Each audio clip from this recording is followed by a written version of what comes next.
We will get going. Okay, so I talked about myself earlier, but just very quickly, I am a TLC with Trafera. I've been with Trafera for about 4.5 years now. Prior to that, I was an elementary school teacher for 20 years here in Central Illinois, where I live.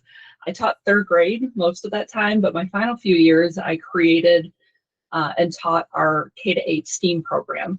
I was also our gifted coordinator and teacher, and kind of an unofficial tech integration specialist as well. A small school where wear lots of different hats. I am a Google for Education certified trainer and Gemini educator.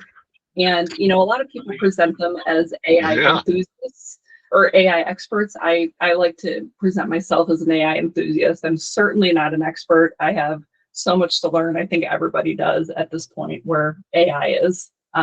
It's still so new. So I have a lot of time to dig into it, explore different tools. That said, even though I have been out of the classroom for a couple of years, I always try to keep it forefront of my mind of what actually makes sense for teachers to be able to dig into and use. Like, why and how would they want to use these tools? I always try to keep that as kind of my guiding light, because I do remember all the trends that came and go for those 2 decades that I was teaching, and some were really helpful and great, but some were just a massive waste of time.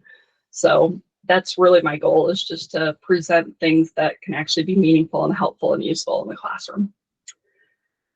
So the first things we're going to do here is we're going to go through some of these different resources that Google has. We talked about their hub earlier. This is a little bit of a different hub. This is specific for education as well. I'm going to go ahead and click on it and show you. If you have the slide deck up, pretty much everything on every page is interactive. It's clickable links. I'm going to probably overwhelm you with resources, but just like everything, if you think it's going to be, if it sparks interest in you and you think it's going to be helpful, great, tuck that away. And if you're like, I probably don't need that right now, then just ignore it. The last thing I want anybody to do is get overwhelmed with all of this. But this hub is great. Kind of like the other one, Google has kind of a habit of putting a lot of their things in a lot of different places, but I really like the way this one is organized. This has all of these different guides. It has curriculum. It has some of the courses and tests in here as well. So this is just kind of a landing spot for all things educational AI. Overwhelm me, I'm a sponge right now. I love that. Thank you. Okay, so Google also has their policy guides. I think it's really important. I touched on this earlier. Google's very transparent about their safety, privacy, following COPA, FERPA, even HIPAA laws within Gemini.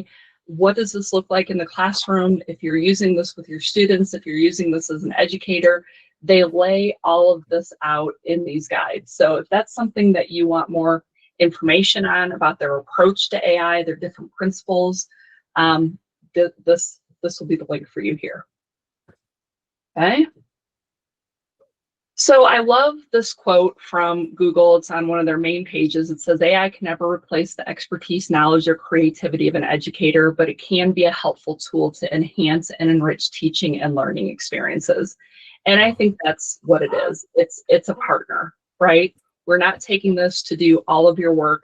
You're using AI to bounce ideas off, to get some more insight on how to make lessons and connections with students even more meaningful and powerful, and hopefully like leveling up the engagement and also saving a lot of time at the end of the day. So early on in AI, I think there's a lot of worry about, this is going to replace teachers. I think we know that that's not going to happen, but I also think it's important to empower teachers to really understand you're kind of shorting yourself if you're not using AI. It's just such an incredible resource. So that's kind of my overall message throughout this.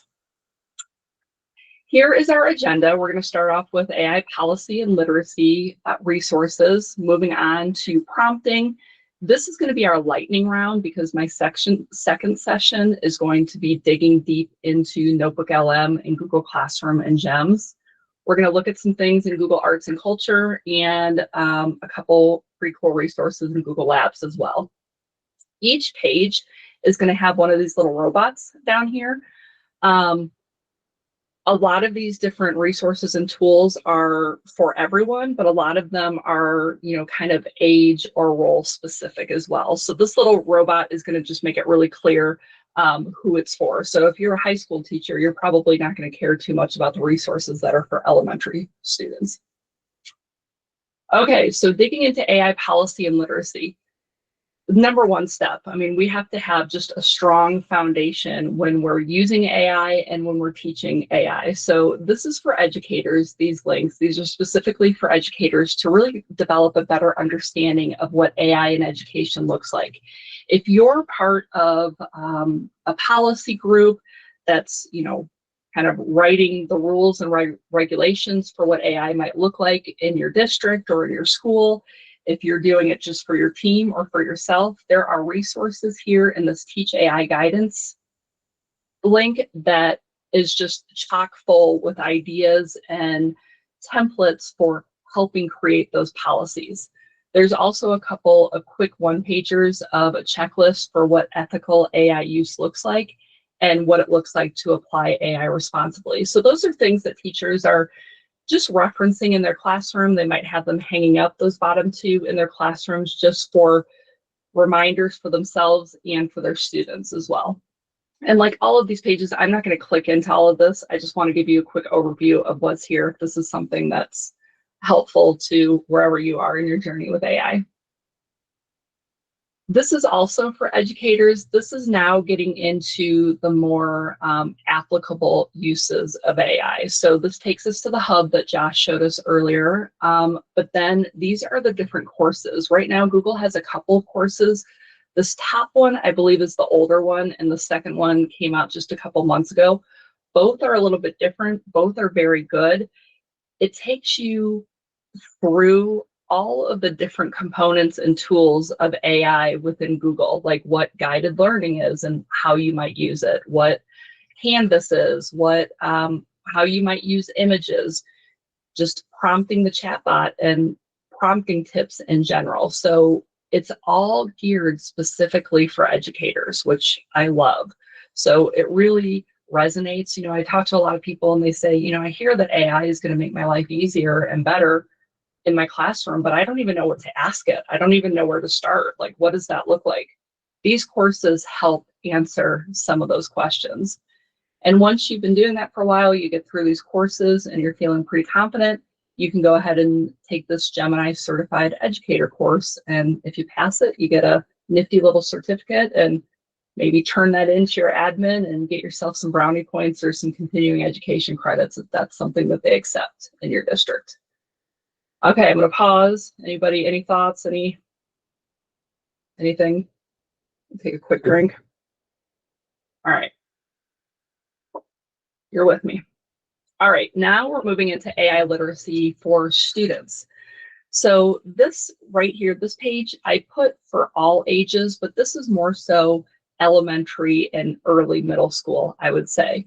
So Google for a while has had Be Internet Awesome, and that's just general media and digital literacy. And I think before we get into AI literacy, it's very important for students to have a strong groundwork of just general digital literacy. Like, what's it look like? What is digital citizenship? How can you be online safely and responsibly, and the importance of privacy and all of that. So Be Internet Awesome. Oh, good. Elizabeth said she loves Be Internet Awesome. This is just chock full of curriculum. There's lesson plans in here. They're really, really well done. If you click on that, it's going to take you to all these lesson plans. And then kind of in coordination with Be Internet Awesome is Intraland, which is a web-based gamification site for students where they kind of hop around to these different floating islands. And one, again, is all about safety and security, and one's about, being kind online and all of that. So that's all very specific just to digital literacy. But very recently, Google has released Understanding AI for 2nd through 8th graders. And this is important too, because, there's a lot of discussion. Gemini is available for all ages. You know, theoretically, if your school wants to open up Gemini and the chatbots for your kindergarten students, they could be using it. I don't think the majority of schools are doing that, but some are, I'm sure, those youngest kids. And regardless, they've heard of AI, they know what it is. So as early as possible, as they're developing their understanding and their respect for what AI is and what it looks like, these courses are really great for helping to develop that as they're growing up throughout the schools. So those are two really incredible resources for our younger students.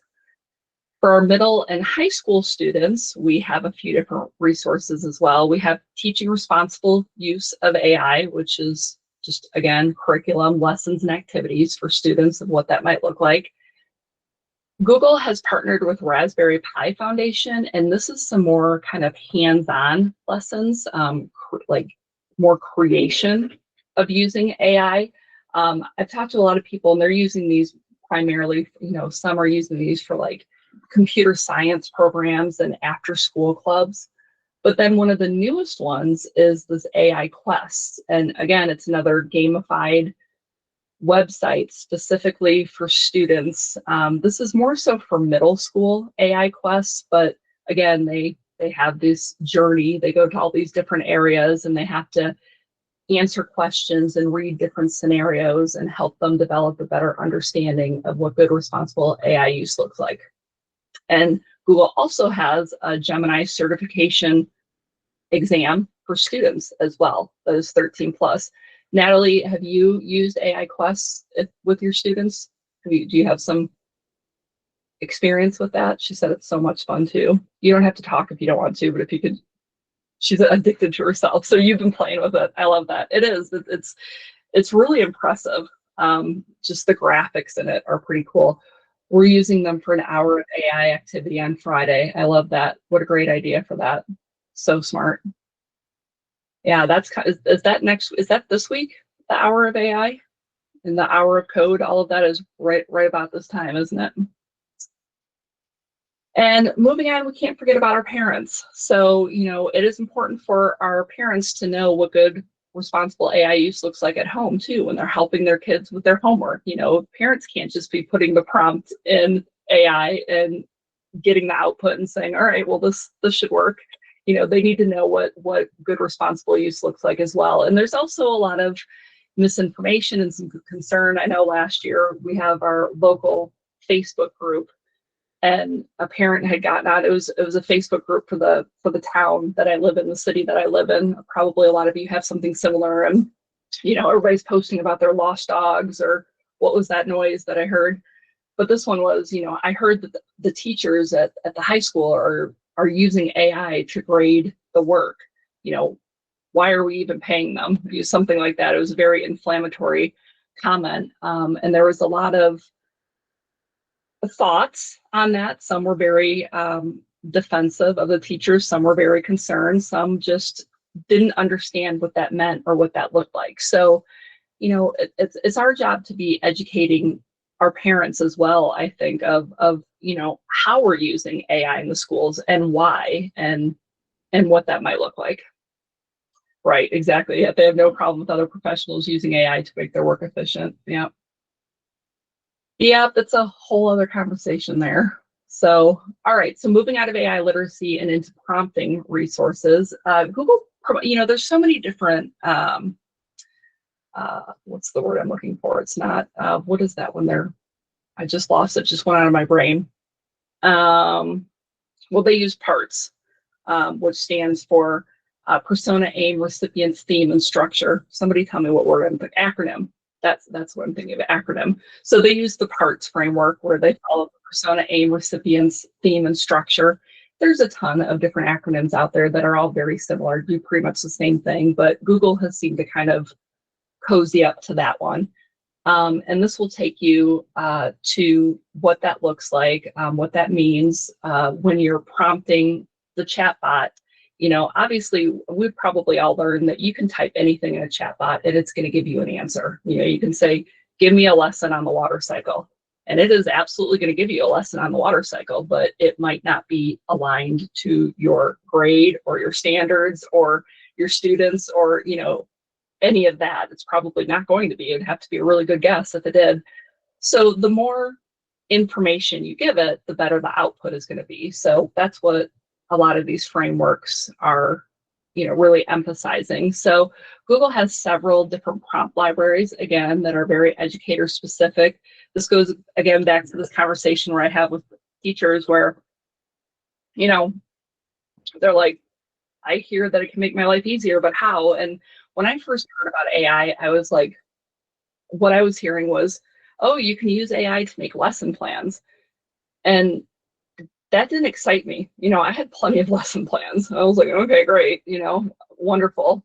That wasn't anything that was getting me, really, really excited about AI. But then I sat in a workshop and I watched the person that was leading it, and she said, yeah, it can make lesson plans fine. But the cool thing that it can do is it can really personalize and differentiate your lesson plans. And my biggest struggle when I was teaching was I was great teaching to those 65% of students that were average. They were ready for whatever I was teaching, whatever math lesson or whatever I was teaching. They were prepared, they were ready, they were going to be able to learn it. But then I had 25% of my students that were not ready. They had no idea what was going on. I mean, they were confused. They just weren't at that level yet. And then I had, maybe 10% of my students that had already mastered this. They were bored. It was basically a waste of their time. So, differentiating all of that for all of these different students is, for one subject, is a full-time job, let alone when you're elementary school and you're teaching all these different subjects. So when I was seeing that we could put in, a lesson on, 3-digit subtraction across 0 or whatever, and ask it to modify it for students that were struggling with this concept and extend it for students that had already mastered it, and it's staying still in that same subject and that same concept. We're not necessarily taking kids back 2 chapters or moving them forward 2 chapters. It's just staying in that same subject, but giving it more appropriate material for whatever level they were at. That blew my mind. When I could use that to create assessments and create discussion questions that were more appropriate for different levels, to create choice boards. That's what got me really, really excited. So these prompt libraries give ideas like that of taking, your existing, what you already have, your existing plans, your existing work, and maybe just enhancing it or tweaking it to better meet the needs of the students in your class that particular year. Oh, before I go back, sorry, I want to show this real quick. This is a newer link. It's ready to use AI prompts for teaching. This is kind of cool. It has these different categories. So if you're planning, if you want to create an engaging lesson hook, so I could click that. It already has the prompt built into it. So basically I might say, okay, this is going to take a minute, but if I was teaching my 6th graders ancient Egypt, and I wanted to be able to get them excited about that off the bat, I could put in, all this information that they're asking for and my topic, and it's going to draft several different lesson hooks to get them excited for it. So this is kind of a neat, here it is. This is kind of a neat page to play around with. It has all of these prompts already in there, and then you just have to input your specific information to it. So that is linked right here on this page as well.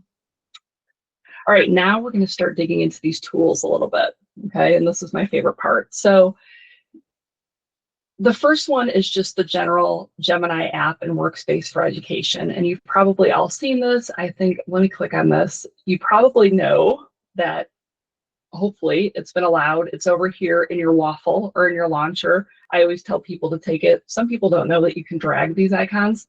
I always drag mine up here to the top, but you can access it in your waffle right there and be able to get to it and interact with it. Now mine's going to look a little bit different than your school account just because I'm using my my work one right now. So I have a pro account. So in my tools, I have videos. So just ignore that. You probably don't have that in yours. But this is your chat bot, and this is where you can just interact normally. I want to bring your attention here that there's two different modes. You can choose two different models. There's a fast one that's going to answer a whole lot more quickly, and then there's a more advanced one.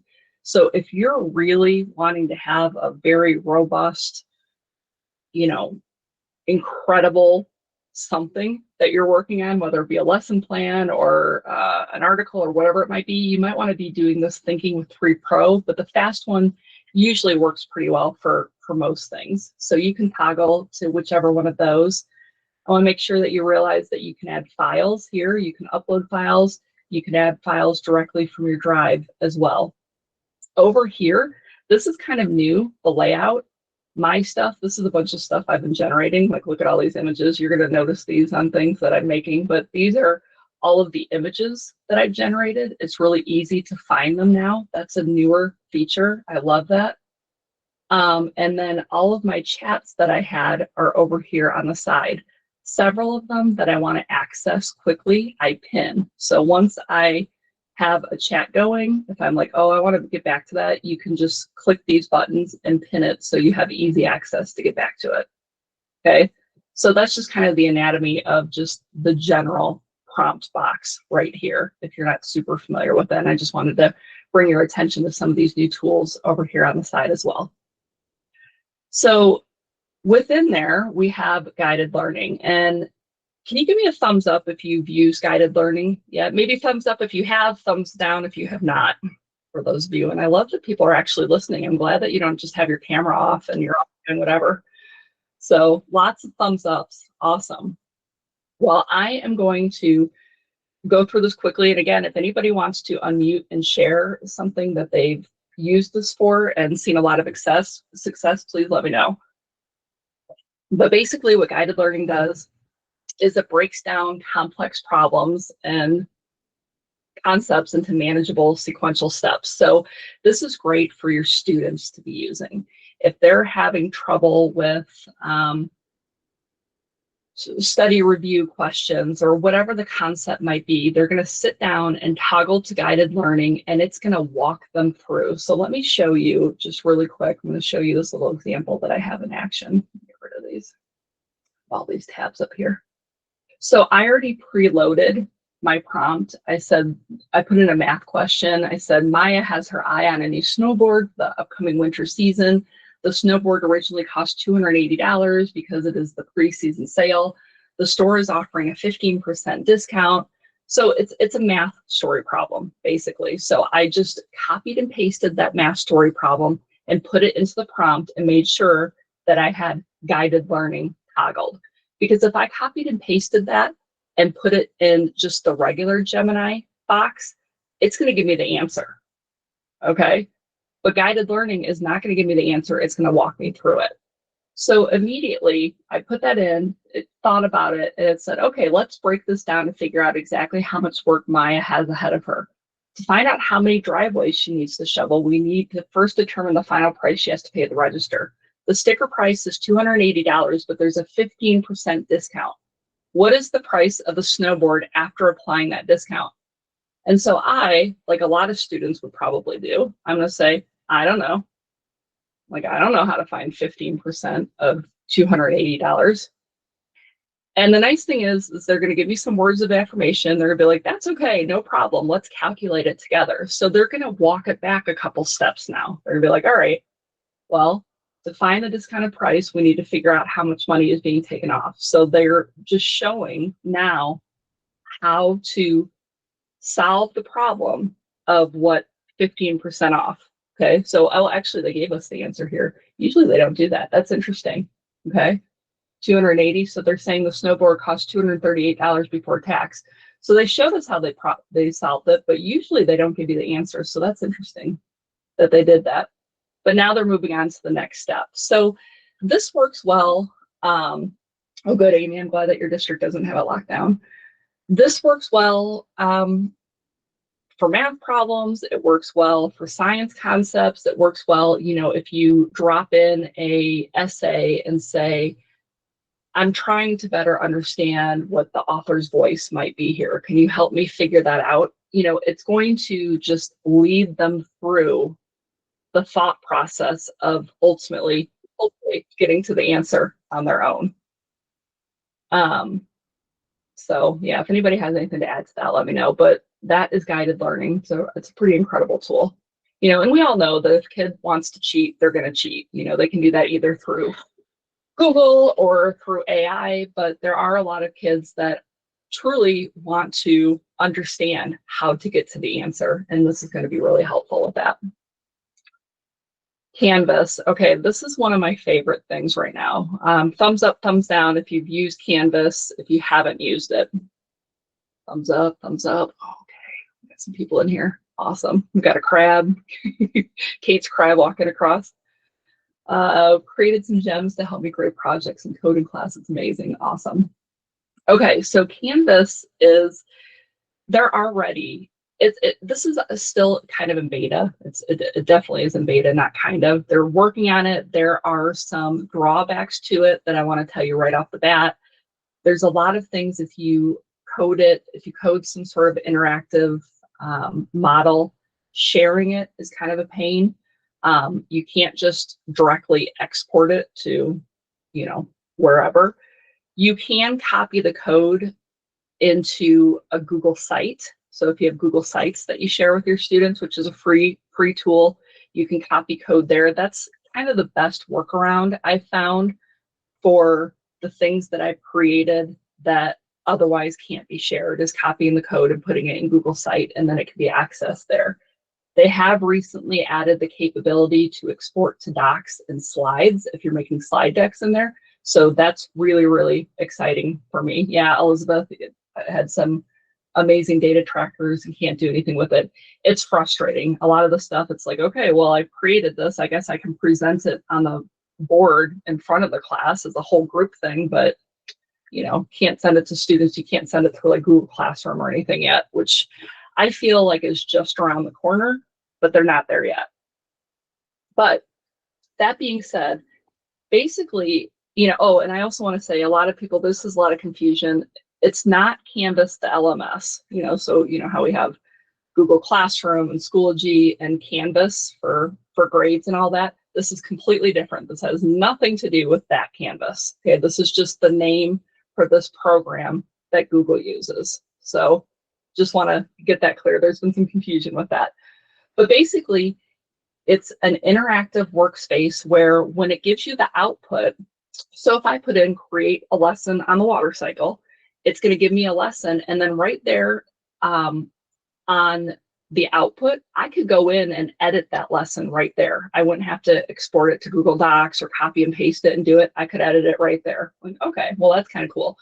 But where the power is in this is that it codes things for you. So you can generate interactive experiences. You can create interactive quizzes, choose your own adventure, flashcards, memory games, 3D models. You can create slide decks with this. So let me just show you a couple of things. This is more of one of those seeing is believing. And I've just been playing with this. None of this is great, but this one, my prompt was code a 3D model that illustrates how a parallel circuit works. Include basic labels on the circuit. So this is what it did. So when I put that in there, all of this came up first, all of this crazy code that I personally don't know what to do with. But then it usually automatically transfers over to this preview button. And this is what they made based on my prompt. And I can take it and I can, spin it and play around with it. Now, this is what I'm talking about. I have this, which is awesome, very cool. I can even zoom in, but I can't share it really anywhere great. I can click the share button, and what it does is it copies the code for me. So I can then take that code and paste that somewhere. And the only place that I've really played around with it is Google Sites, and then it'll come up and can be interacted with. But let me show you a couple of other things I've made here. Okay, this was a fun one. I just did this. I'm doing a presentation with the theme is the Grinch, and basically this is talking about like it's physically impossible for that little dog Max to pull the Grinch's sleigh based on the weight. So this shows this is supposed to be Max, and this is the sleigh. So I created this is my prompt up here, which is create an interactive 3D simulation that would show the size of the Grinch's sleigh, which would weigh over 50,000 kilograms, and how many 15-kilogram dogs it would take to pull it. So it tells me right here that 556 dogs are needed to pull it. So I can make the weight less. So now I only have 25,000 kilograms. So now I only need 278 dogs, or I can make it more. I can play around with that. And then I love this feature here, and I love how it's snowing too. How fun is that? I can summon the pack. So, and I'm going to zoom out. So this is how many dogs it takes to pull the sleigh. Like, so what a fun visual. I just think that that's such a neat tool. Said like, let's see, okay. Amy is confused, okay. You can unmute or in the chat. I'm not sure what you're confused about. I would love to clarify though. Oh, are you talking about Canvas? Were you confused about Canvas? Why the same name? Robin, I asked that too, and somebody that's more technical than me explained that Canvas is kind of the general name for interactive interfaces like this. It's just, I think, more of like a coding vocabulary. When you can interact in code, I guess they call it Canvas. So I don't know. Sarah, if you use their Google AI Studio, you can share those, but it's all beta, so I think it is coming soon, and students can't use AI Studio. So yeah, that creates a block. Just trying it out to create a Jeopardy style review game. Love that. Okay, oh, Amy, my example helped. Awesome. How do you get to Canvas, Robin? If you just go to Gemini, if I go to a new chat right here, if I'm in Gemini, in these tools, if you scroll down to Canvas, so anything you ask it to build there. So if you say, let's see, I'm going to go ahead and just copy and paste this and put it in the message. And if you'd like to use the same prompt, you can, because what it comes up for you, since this is generative AI, it's going to look different than what I have. So they're going to come up with a whole new, it's going to be a different 3D simulation. It's going to look different than what I have. It's going to be pretty much the same information, but it's not going to look like what I have, which is kind of fun. I also want to show you what else in Canvas, I created a slide deck. This was my prompt. I said, create a slide deck about Arctic animal habitats and adaptations appropriate for second grade students. I didn't go into too much detail. I said, highlight relevant vocabulary words and include a hands-on activity at the end.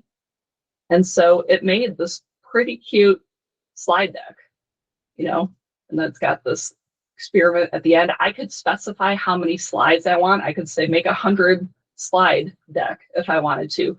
And the cool thing about this is in Canvas, if I made a slide deck, I can export this to slides and then edit it. But it came up with this background and everything. But again, remember, the better the prompt, the better the output. So I can get real specific about what I want it to look like, what I want included, even the design elements and all of that.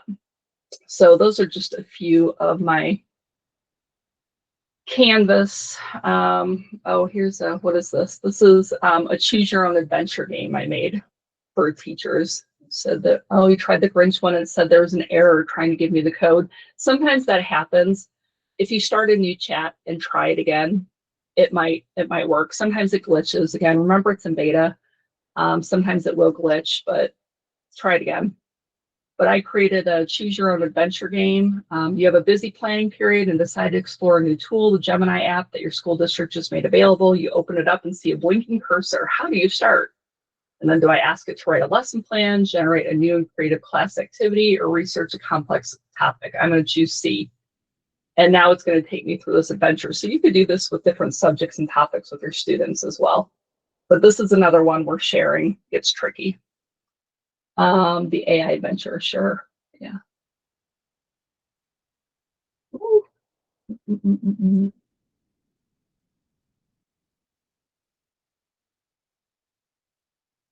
I don't know where my mouse went. Hold on.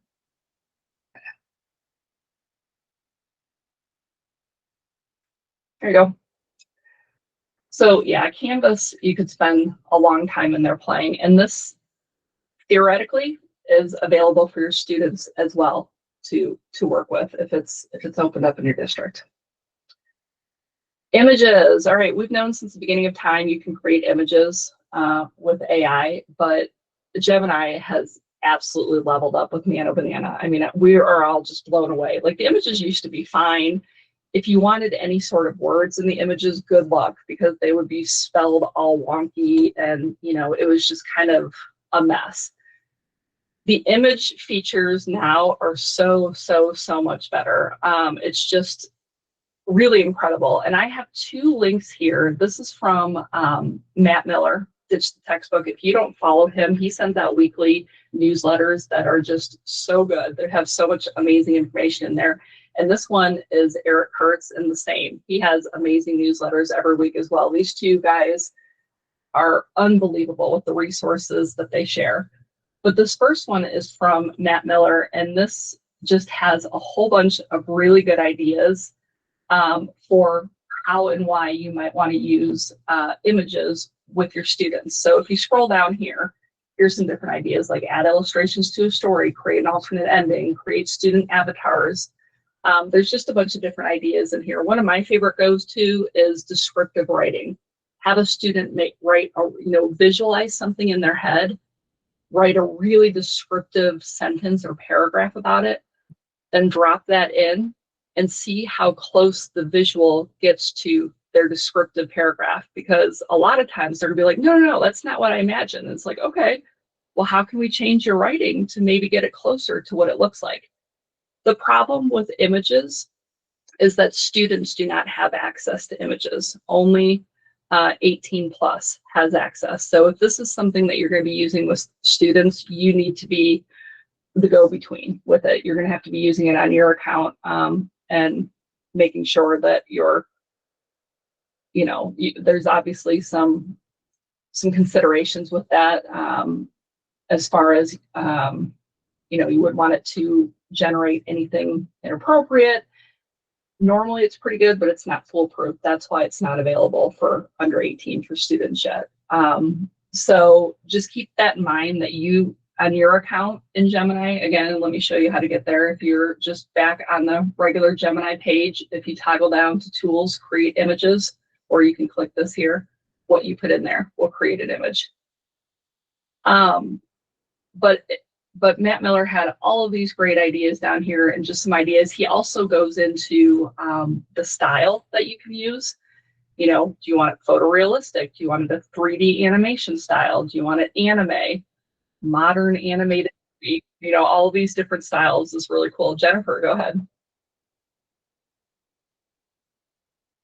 Can you hear me? Yeah.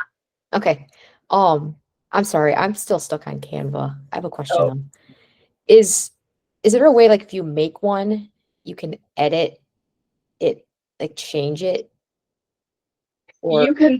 That's a great question. If you've made one, so can you go in there? Yeah, okay, let me see. I mean, is that probably, like, if you altered the code, I'm guessing you could probably It does. So you can use this chat bots to make changes. Like if you wanted to say the loot weight capacity should be 200,000 kilograms, or whatever, or add a box that includes whatever, it's going to regenerate the entire code. I have gone through and edited these things here and there with mixed success. okay. Sometimes it's pretty close to what I'm wanting it to do, and sometimes it just changes the whole thing, honestly.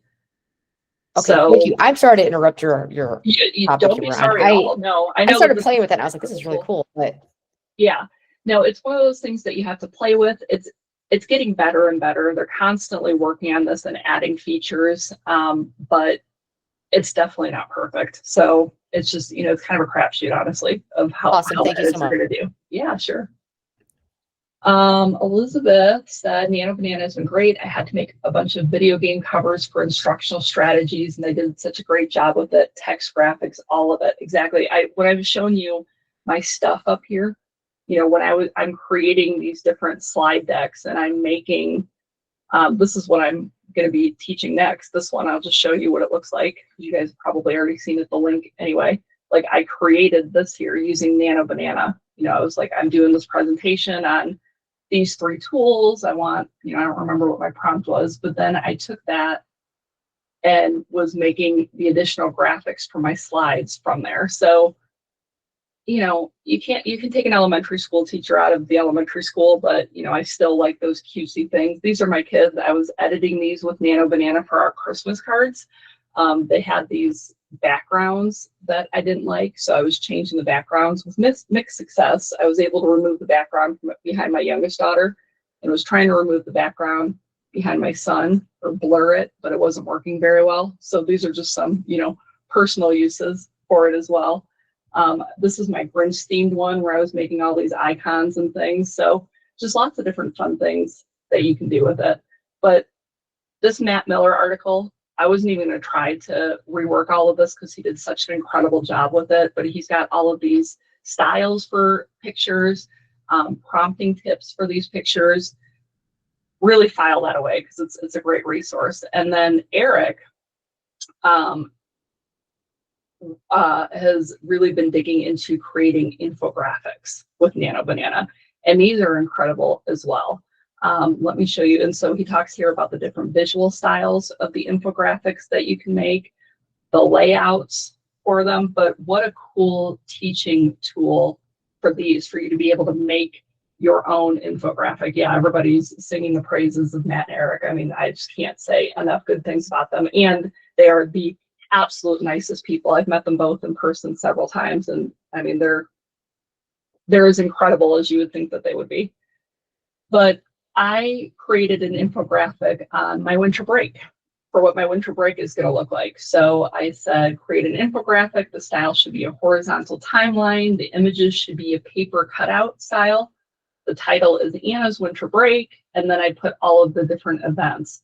And this is what it looks like. Like, how cute is that? So obviously this is just kind of a fun one, but then I can download it, or I can right click, copy and paste it straight into a slide deck if I want to. I did some other infographics. I don't even know where they all are, but you can change all of them. But making infographics, I mean, that's kind of my new obsession. It's super fun. I go into this a little bit more because you can also make infographics in Notebook LM now. It'll make it automatically for you based on your information, which we're going to talk about in my next session, if you show up. So images, don't sleep on images, but remember, you have access to images, but your students do not. I haven't missed any important. Okay, let's see. The descriptive writing activity with Canva AI image generator. Yeah, Canva is amazing too, isn't it?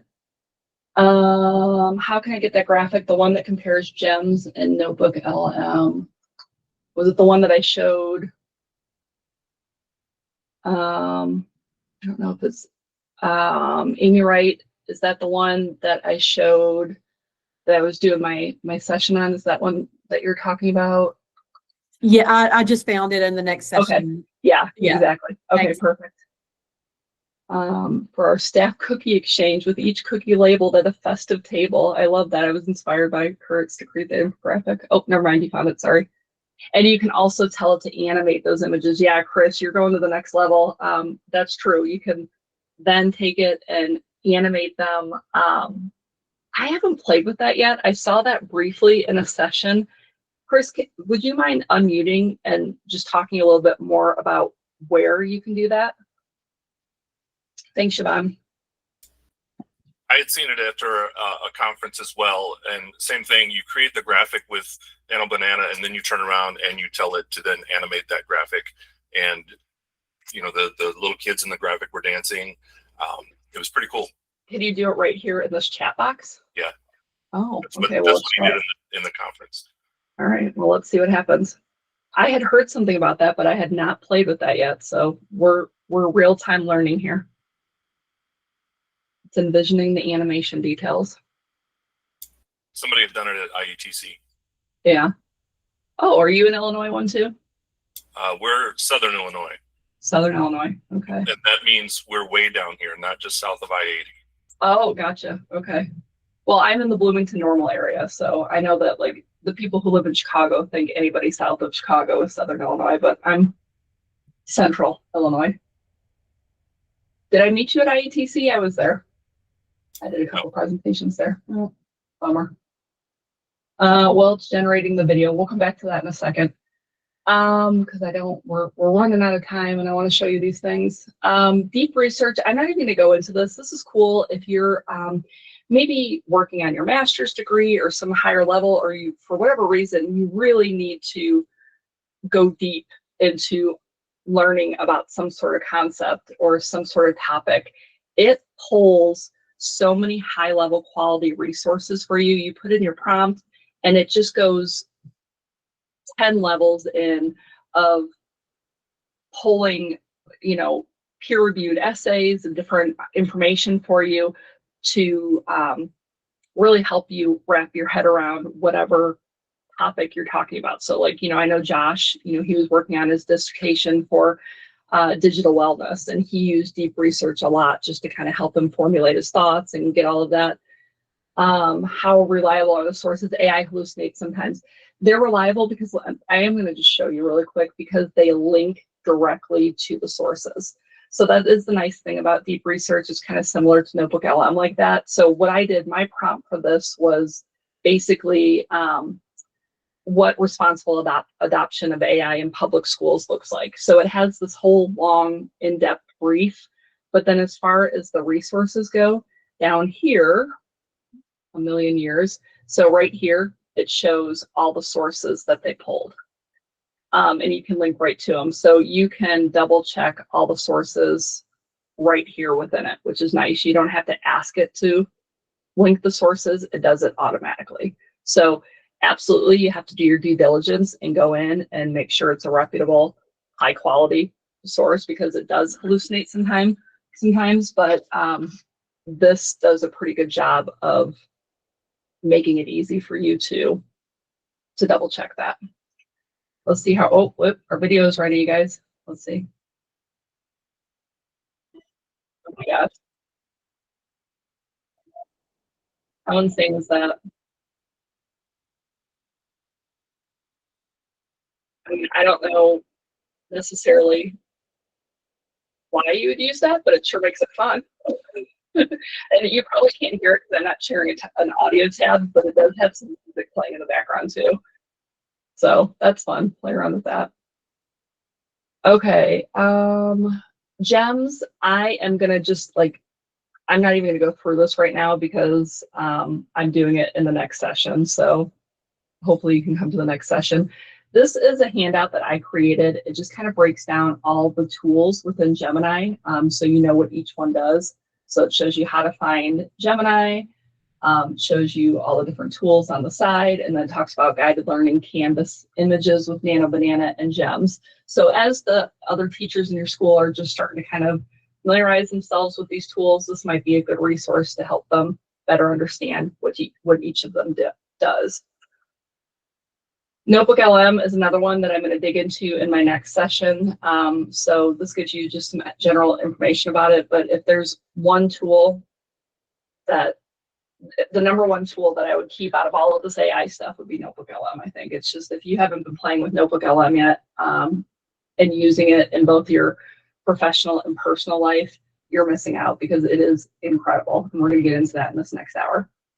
And then Gems and Notebook LM, this is a newer development, can be shared through Google Classroom with your students. So you as a teacher can set up a Notebook LM, set up a gem, and share it directly through Google Classroom for your students to interact with. They can't go in and change anything, like they can't add additional resources or the prompt or anything, but they can ask questions of it and work with it. And if you created like the flashcards in Notebook LM or an infographic or whatever, they can click on those and see those and use it as study tools. And again, we're going to dig into this in my next session as well. So GEMS, Notebook LM, and Gemini in Classroom are what we're focusing on there.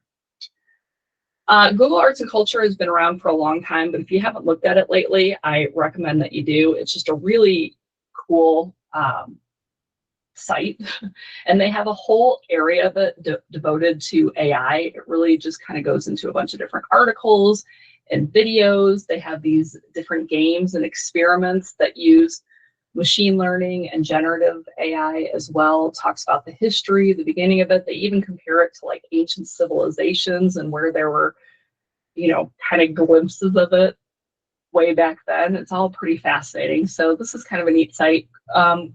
Google Arts and Culture is for ages 13 and up, because the general idea of Google Arts and Culture is that they pull in, artwork from the best and biggest museums around the world, and you can really get up close and see the brush strokes and, rotate around sculptures and things. But, some of that artwork is more mature material. So I think that's why they have it for 13 plus.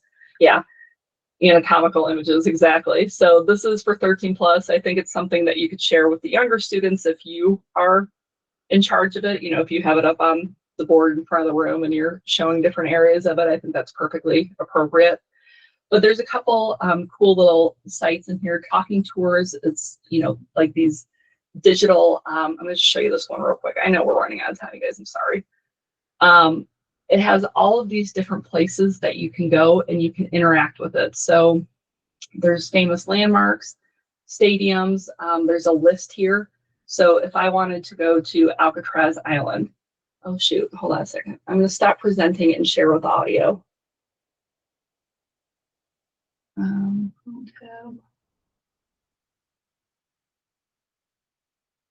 Okay. Former federal penitentiary was You hear designed that? to be a military fortress before it became a notorious prison. Its strategic location in the San Okay. Francisco So Bay it's telling made me it an all about ideal Alcatraz, defensive which is point, cool, and a I role can, it served move long around before here housing and kind of infamous explore. inmates like Al But Capone. this part The island's history is a is really fascinating. cool where Hold I on a can, sec. Someone's got something to share. Yes, please. and I'm gonna ask something. So that gives me suggested questions, but I can also just ask something.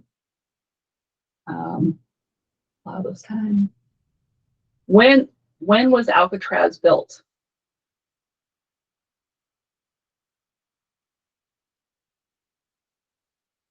Take a second. The correctional facility at Alcatraz Island was operational from 1934 to 1963.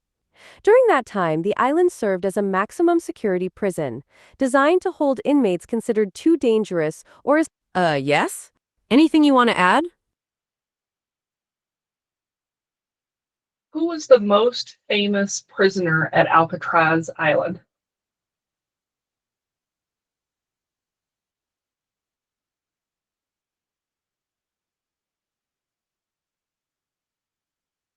Just taking a The second. image captures a scenic view of Alcatraz Island, with the iconic former prison building and lighthouse visible. Well, it's not telling me the answer to that one. So it's not foolproof, but it does a pretty good job on a lot of those. Let me stop sharing that. But it's neat because you can just take these different walking field trips all over the place and interact with it and ask different questions. And sometimes the answers are better than others, as you can see.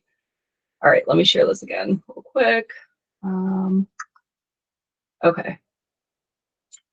Am I sharing? There we go. And then Fabricus, it's ancient Egyptian hieroglyphics. You can click on that one. Just a couple examples. Google Labs, I used this a lot before Nano Banana became a thing because I was not super impressed with the image generation within Gemini, but now it's so good that I think that I don't use these nearly as much, but ImageFX and Whisk are two other Google Lab image generators. Whisk is my favorite. You can upload several different images and combine them with one another, and it just does some really cool things. So if you're into the image generation, go ahead in there. Again, this is 18 plus. Google Labs is not appropriate for students. This is more of a teacher and adult tool.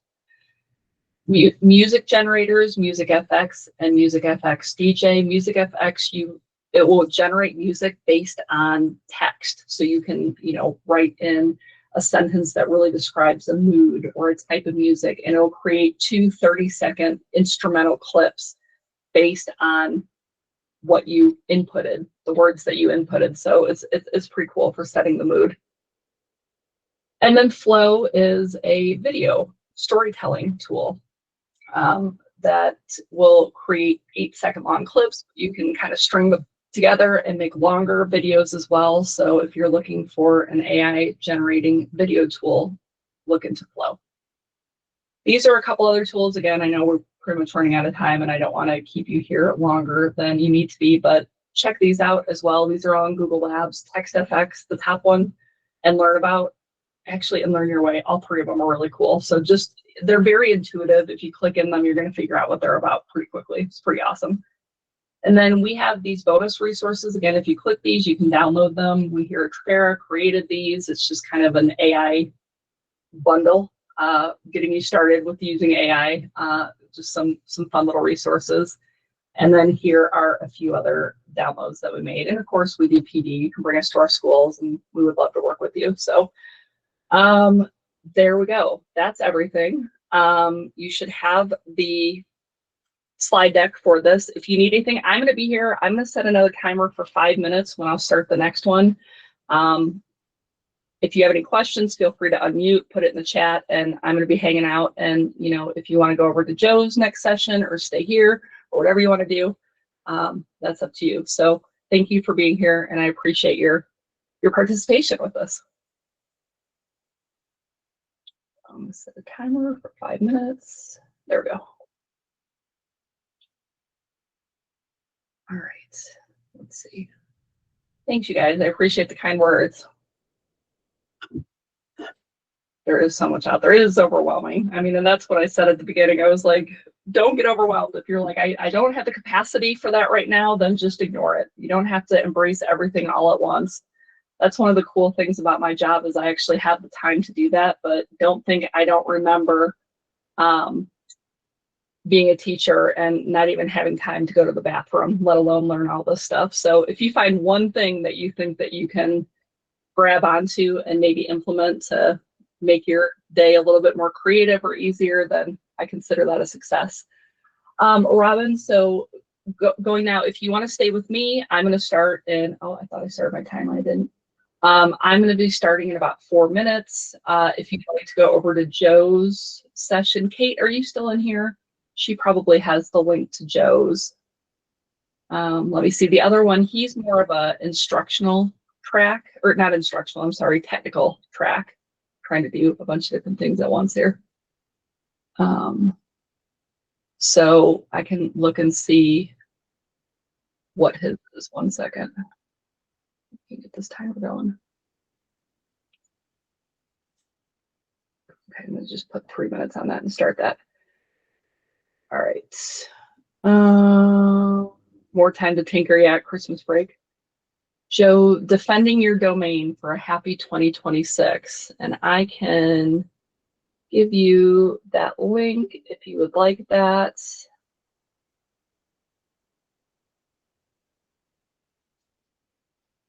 I found it right here.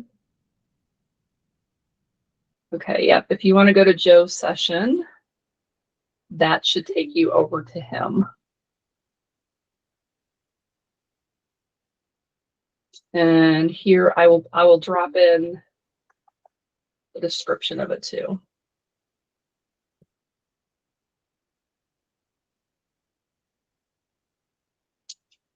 All right, people coming in here.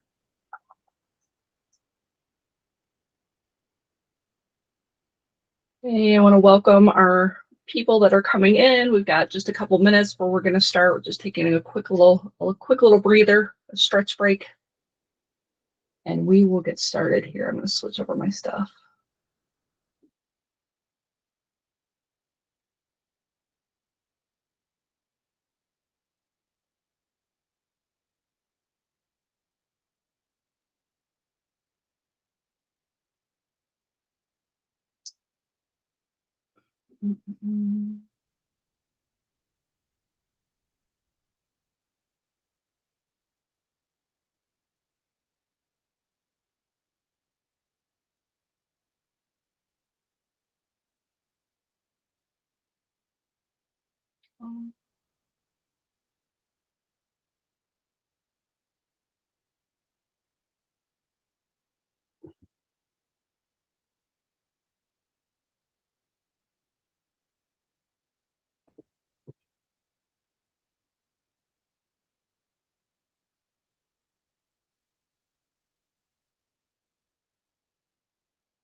Welcome, everyone. We're going to get started in about 40 seconds.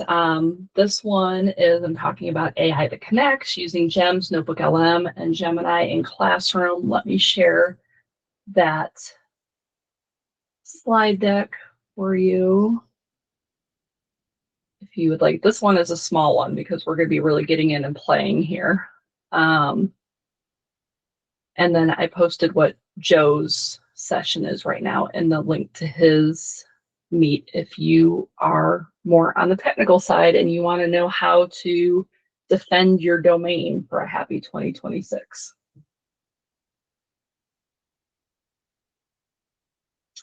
Okay, we will go ahead and get started here. A little timer has gone off.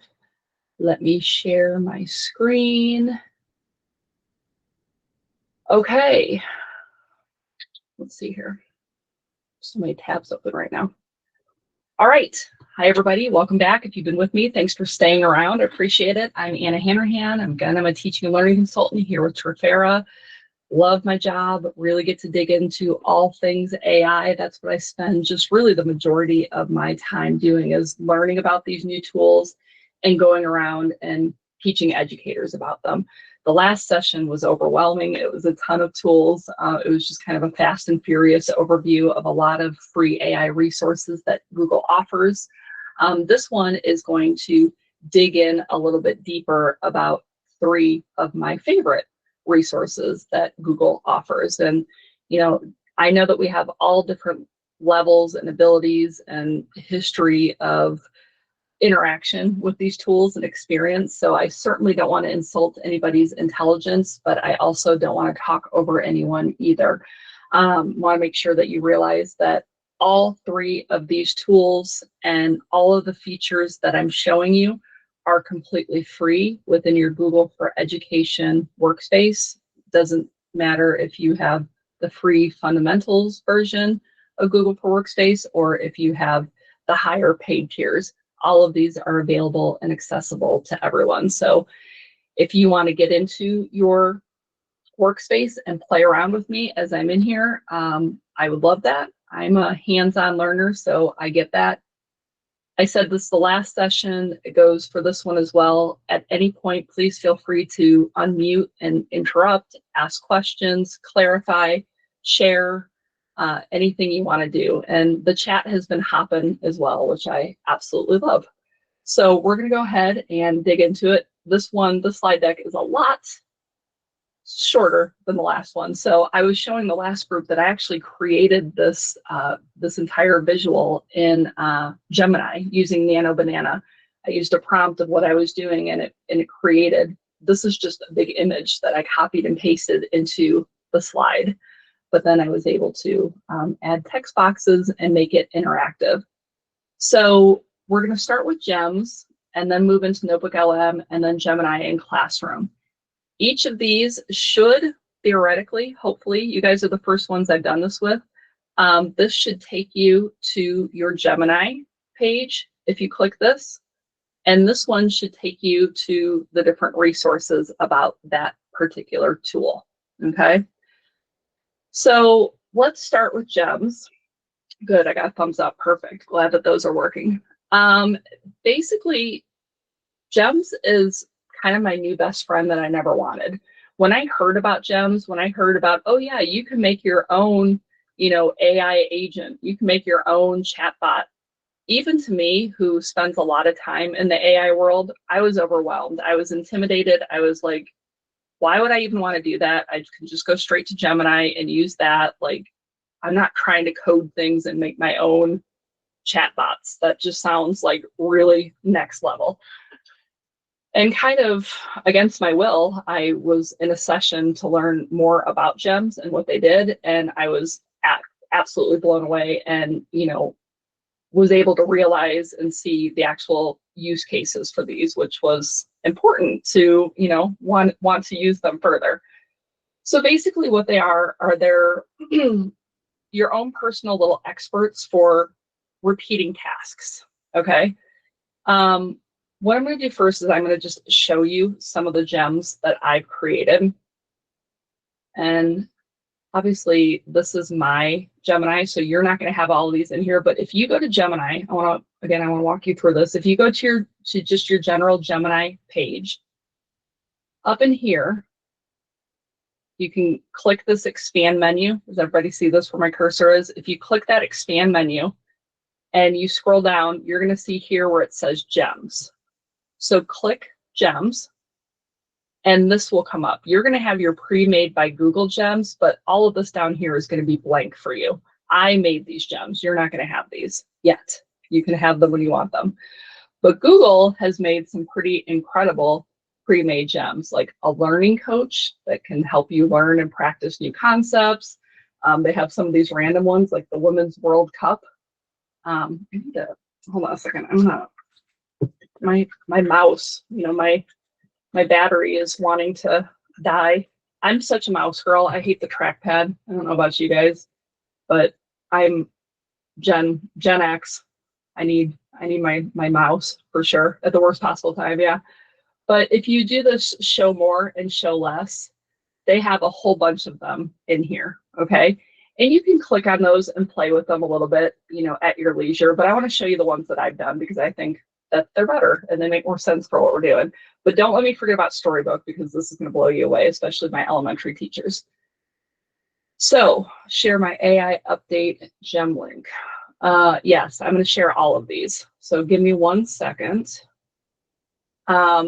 If you want to create a new gem, all you're going to have to do is click this new gem. You can name it.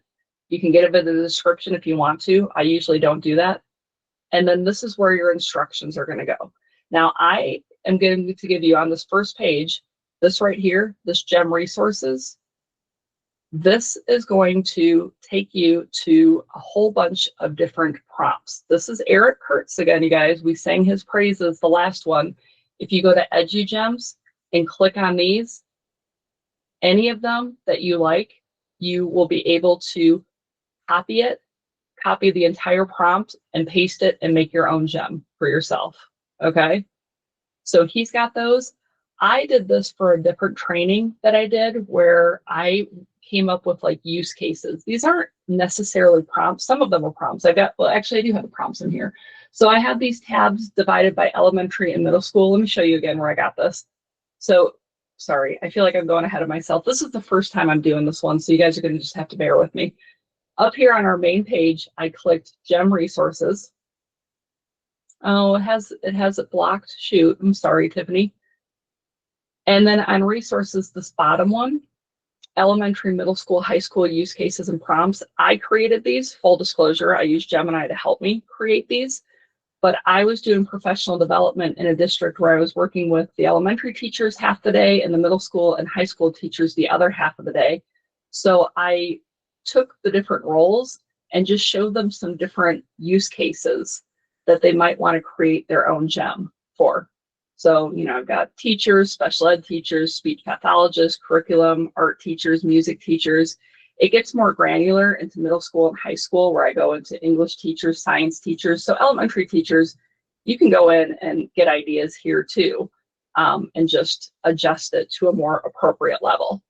So look for those and see if there's any good ones in there. But let me show you a gem at work. Okay, hold on a second. I feel like I'm talking all around it and I haven't even shown you what they are. All right. All right, so let me see. I'm going to do, this is the newest one that I made, and let me show you my prompts. So I created, when I was a third grade teacher, as the kids were coming in, they had a routine. They had to put their stuff away. They always had a journal prompt on the board. I would always try to start the day with some sort of SEL activity. I always wanted to check in on them, give them an opportunity to talk a little bit, kind of gauge their mood or how they're doing. I always like to start with like a joke or, you know, a historical fact about the day. It was just kind of a random hodgepodge of stuff as they're all coming in and getting settled. You know how that is. So my prompt is in here. And again, I'll share all of these with everybody, where the prompt is, you are a day starter for third grade students who will be coming into the classroom in the morning. You have the following jobs. State the date and whatever national holiday falls on that date. State an interesting, appropriate fact about the topic of the national holiday. Create an interesting journal prompt appropriate for third graders about the national holiday. It can be silly, thoughtful, serious, mix it up. Following CASEL guidelines, develop 3 quick SEL discussion prompts or very brief activities that the teacher can use to get the day started. Activities should be simple and not require any materials. Examples are thumbs up or thumbs down, raise your hand if, etc. And then state a motivational or inspirational quote to kick off the day taken from a children's or young adult book. Okay, so that's my prompt. Now, if I was still in the classroom, which some days I very much wish I was every day I would say, start my day. That's all I have to do. And today is December 10th.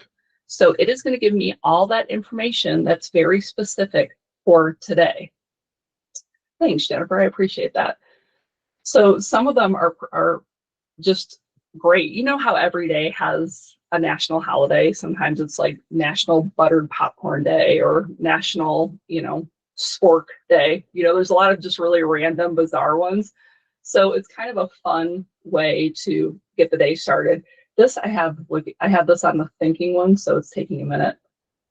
But it says, look at this. It thinks it's tomorrow. That's interesting. Well, we have this for tomorrow, and it's International Mountain Day. Mountains, so we've got a fun fact about mountains. Here we have a journal prompt. Imagine you just climbed to the very top of the tallest, cloudiest mountain in the world. When you looked down, you saw something surprising sitting at the peak, something that wasn't rocks or snow. What did you find? Draw a picture about it and write a story about how it got there. Like, what a great prompt for third graders, right? I love the mountain emoji. And then these are some SEL activities that I could choose from. Turn to a neighbor, raise your hand if, let's stand tall like a mountain, feet planted firm. And then, it's got the Dr. Seuss quote, you're off to great places. Today is your day. Your mountain is waiting, so get on your way. So look, they even incorporated the mountain into the quote. And then it even asks you, would you like me to generate a math word problem or a quick spelling activity related to mountains to keep the theme going? It even gives you some inspiration if you want to keep going with that, which I think is pretty cool. So that's my start the day gem. I've gone just absolutely gem crazy with things. I've got, what are some of my other ones? I like the letter of recommendation is a good one. I put in all of my information. If you're a high school teacher, especially, and you're writing letters of recommendation for college applications for your students, basically all you have to do, you have all your information in there, so it's going to format it correctly. And you just kind of brain dump, like, Sarah is a go-getter. She's always so responsible. She's a true leader. She was involved in my after-school program, blah, blah, blah, blah, blah. Oh, shoot, recording. Oh, yeah, it's still recording. Yeah, you should get a recording of this afterwards, I believe. So you just kind of brain dump about that student, and you have all of your information. It knows that you're a high school physics teacher or whatever you are, and then it's going to write it for you. And obviously you're going to take it and you're going to edit it and you're going to put your own thoughts in. But what a time saver a letter of recommendation gem is. It already has, really specific attributes to yourself or your class or what you do that you wanted to include in it. Hook those students is one of my favorites. These are some like why ninth grade. These are some past ones that I've done. What was one of the most boring topics that we teach kids and they're like, why do I have to learn this? Anybody have any ideas? Sally uses AI. Prig. Okay. Why do high school students, or why should, my mouse is being an absolute pain in the butt. Should high school students care about trigonometry? Did I spell that wrong? And now what it's going to do is give us several examples of parts of speech, that's a good one, fractions, of real world. There's plenty of real world applications, but kids don't see it. And a lot of times teachers, if we're teaching the same thing every year, we forget about other real world applications too that might resonate with the kids that we had never considered before. So this is hooking them into the topic of trigonometry. It's actually the math of how things move, how sound works, and how we did the world. Okay, so it's asking me to provide 3 key details. Like, okay, they want, okay, let's say the unit circle. I don't know what any of these things are. For 10th grade, and I don't know what I want them to learn because I was a 3rd grade teacher, you guys. I don't know about trig. Hopefully it gives us some ideas now. Yeah, this would have been helpful for me when I was in high school so that I would care. But this one is doing the hooks, and I like the connection one too, because it does more of the real world. So the video game hook. So ask the class, when you play a video game and push the joystick forward right, your character moves at a perfect 45-degree angle. How does the computer know exactly how many pixels to move, X, horizontal, and how many to move Y, vertical, so the speed stays the same? And then high schoolers often ask, when will I use this? It answers that question. It frames the unit circle not as a math chart, but as the engine behind the coordinate logic. So, you know, relating it to that real world application that they all know how to play video games. They're used to doing that. I don't know how many of them are actually using joysticks, but it has several different ideas of how you can hook them for these different topics. So these are just, you know, I wanted to give you just a visual, a real world, sorry, I'm clicking on my stuff, some real world examples of just some of these different gems that I have created. 2 Truths and a Lie is a fun one about different topics, kind of an interactive game.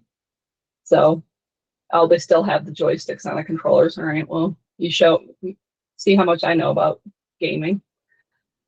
Somebody's admitting and somebody wants to come in. Okay, so those are some gems that I've created. And again, I want you to remember that there are gems up here. Shaking my mouse, that Google has created, but let me show you the storybook really quickly. Do a thumbs up if you're an elementary school teacher or work with elementary students. Awesome, we have several. Okay, this is going to create a 10-page fully illustrated storybook.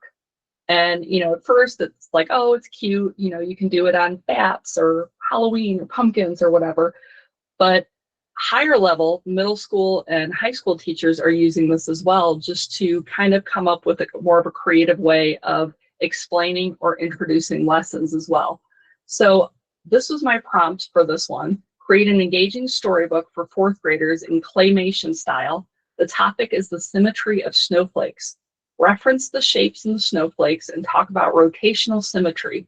Touch on fractals as well. The book should include a hands-on activity at the end for students to try. The teacher's name should be Mrs. Hanrahan in the book.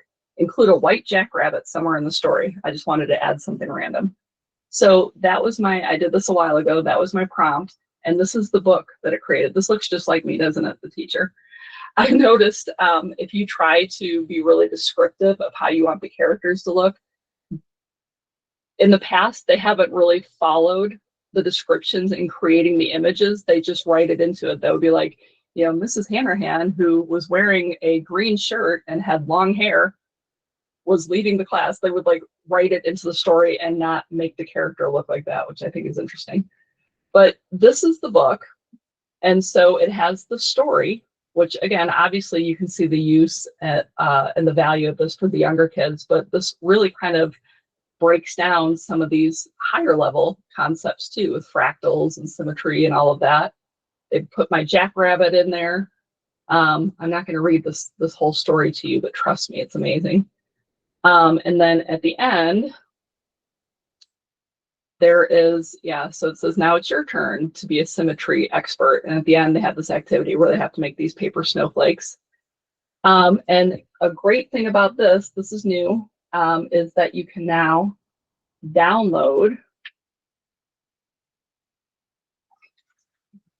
This is insane. you can download the story. There didn't used to be any way to share this, but just in the last couple of weeks, you can now download it and save the download and share it, you know, through Google Classroom or however. And you can also listen to the story here when you have it as well. But I have made a bunch of storybooks, had fun. You can just make really cute ones for different themes.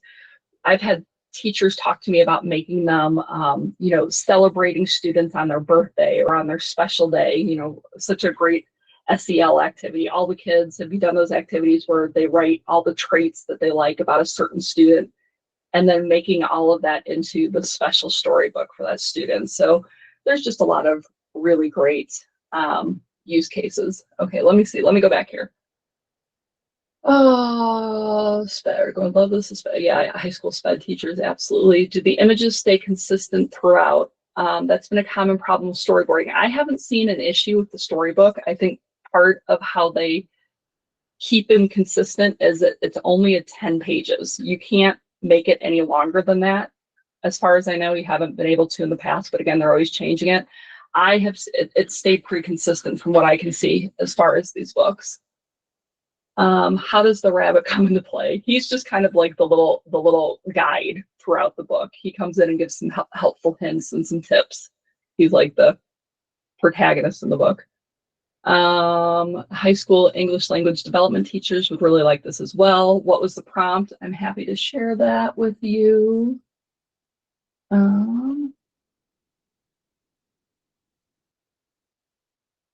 Here is the prompts.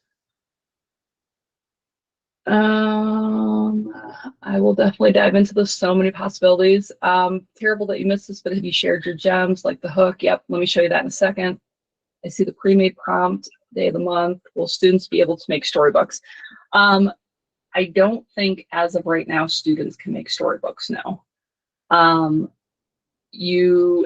I would think pretty soon, I would hope they could be shareable over Google Classroom, but as of right now, I believe this is just 18 plus to be able to create the storybooks. As far as the prompts, I have, you know what, let me add this. After this, I have another Google Doc that has all of the prompts that I have in my Gemini all in one place. So after this ends, I will immediately go and find that. I'll write myself a note and I will add it to this presentation. Okay. Oh, you made a copy though, didn't you? Let me see here. I'm going to put my email in so I can, well, yeah, let me just do the link again because then you can just go back to this. Even though you have all made a copy, let me just do a link to this. I'll do this right now while I'm thinking about it. And you will all be viewers and of the Google Doc. Yeah, but I don't know where it is. It's in my drive somewhere and I don't want to go hunting for that right now.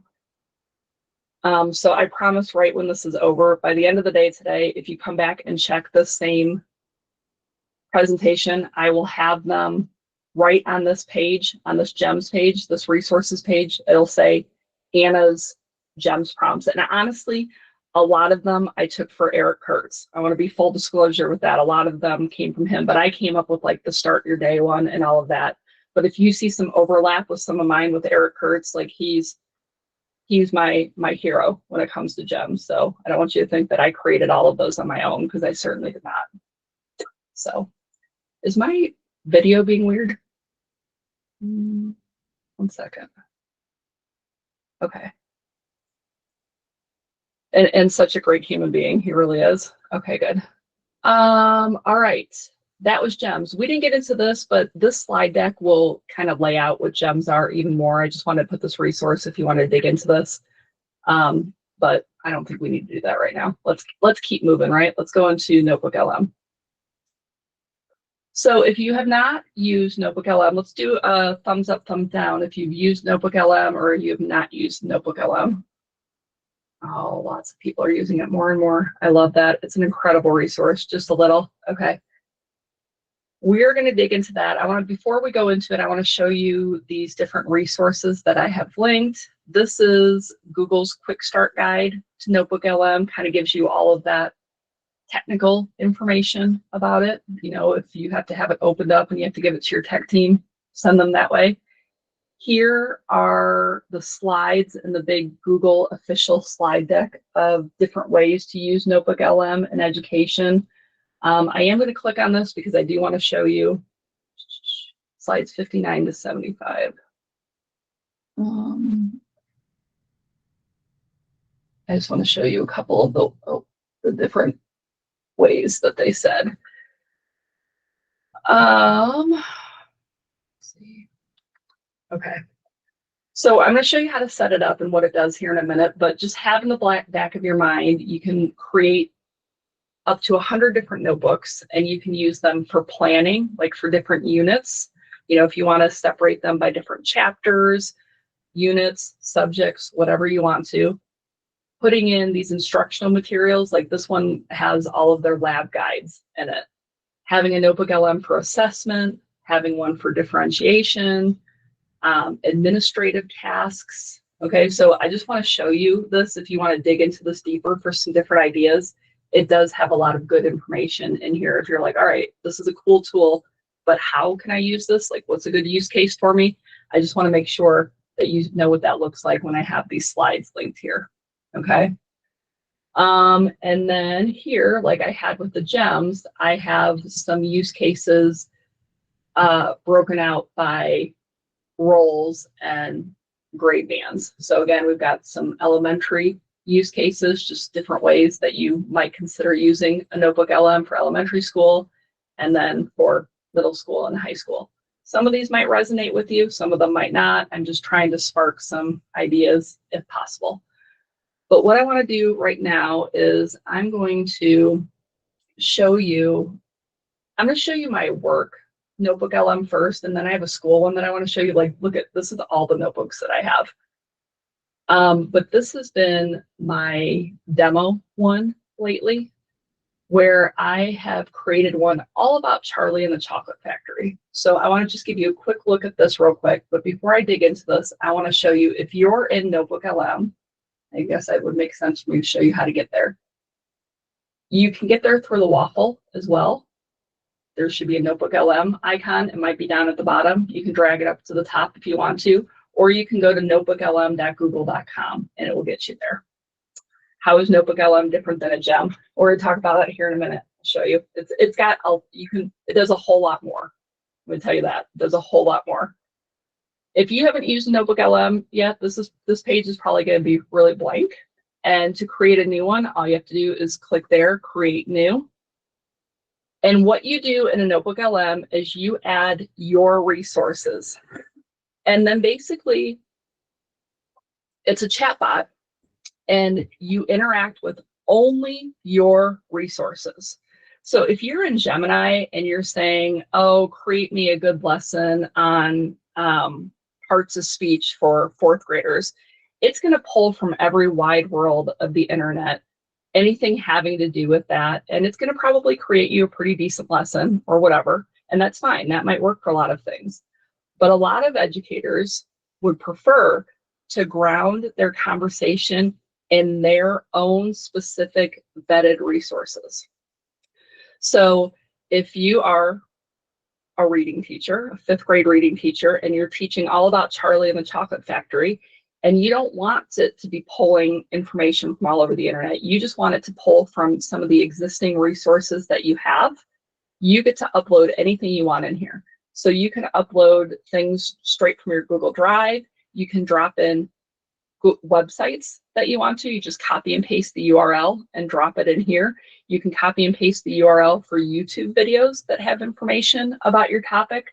And you can even copy and paste text or just type in text here. Like if you just want to, from your own head, put in some information, you can do that as well. So all of your sources are going to be over here on the side. So let me go back to my Charlie and the Chocolate Factory one and show you what that looks like. So what I did, okay, I did this for, I guess, third grade.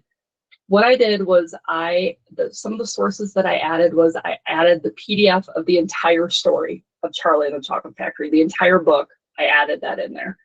I added next generation science standards for 3rd grade in there. I added a teacher's guide to Bloom's taxonomy. I added, Megan asked, would you suggest adding standards for all notebooks? That's totally up to you. I just really wanted all of this to be grounded in standards, Illinois state standards, NGSS, and ISTE standards. So that was important to me for this unit. So if that's something that's important for you for whatever particular topic or subject, I would say upload it in there just so that it has that, because otherwise it's not going to be able to really reach out and pull those specific sources.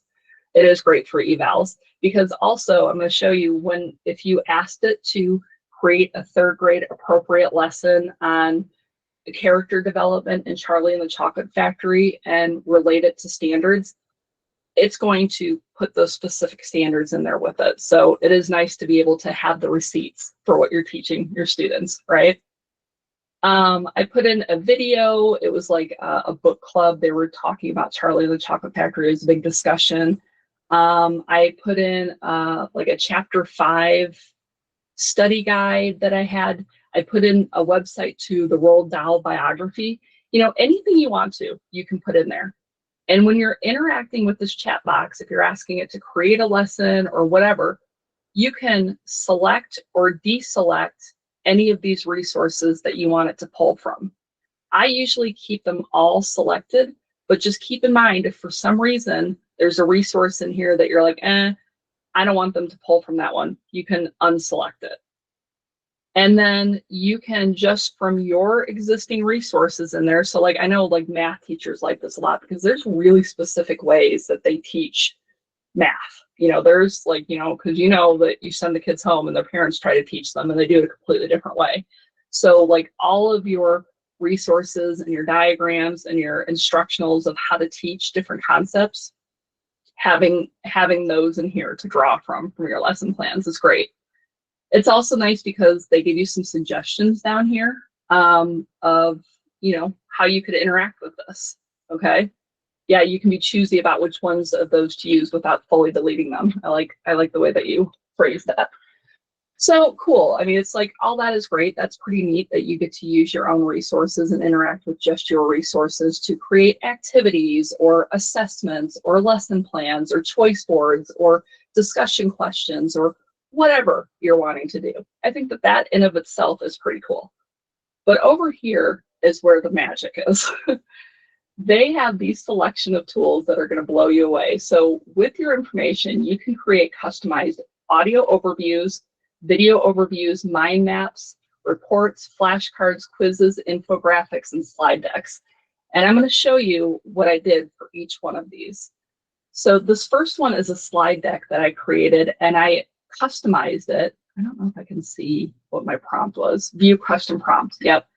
Focus on the author's voice and teaching students how to recognize what in the story makes it feel distinct to this author. Make it appropriate for 5th grade students. Include a brief activity at the end. You guys will see. Oh, I didn't mean to copy that. You guys will see I always like to include an activity. All right, check out the slide deck that they made me. I mean, what? Like, this just generates this amazing slide deck out of nowhere based on my customized prompt. So it's really, really cool, but it's not perfect. I can download it and I can share it. I'll be able to share this in here. Spoiler alert, you can share all this through Google Classroom with your students, but I don't think that I can export it to slides. And I'm not sure, I mean, I can download it and then upload it to slides and then edit it from there a little bit, I guess.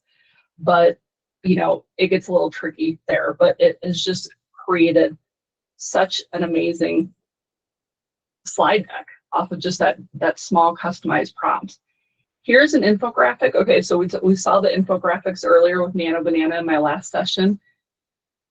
Notebook LM, I think, does an even better job of creating infographics. So here was my prompt for this. Create an infographic that highlights the different types of figurative language and example from the book. The illustration should be bright and colorful with a chocolate factory background, keeping with the theme of the book.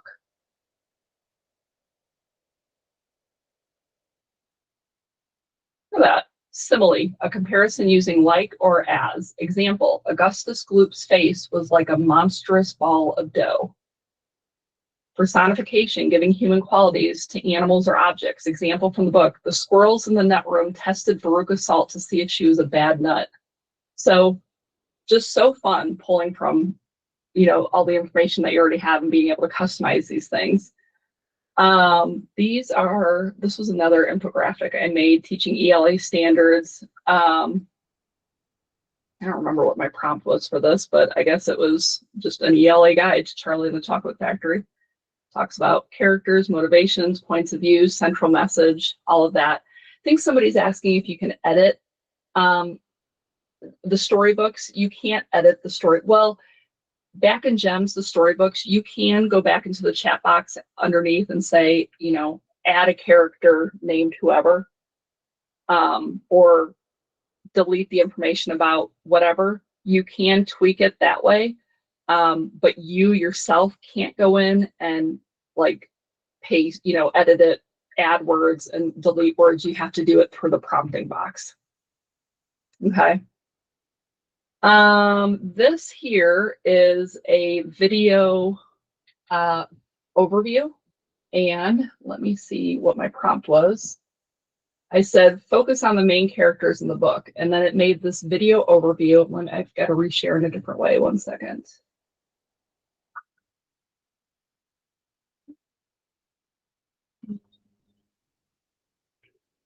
So that you can hear it.